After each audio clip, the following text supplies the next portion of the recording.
وقلنا يا آدم اسكن أنت وزوجك الجنة وكلا منها رغدا حيث شئتما ولا تقربا هذه الشجرة فتكونا من الظالمين فأزلهما الشيطان عنها فأخرجهما مما كانا فيه وقلنا اهبطوا بعضكم لبعض عدو ولكم في الأرض مستقر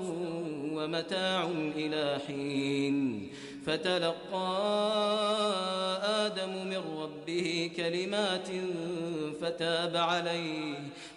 عليه إنه هو التواب الرحيم قلنا اهبطوا منها جميعا فإما يأتينكم مني هدى فمن تبع هداي فلا خوف عليهم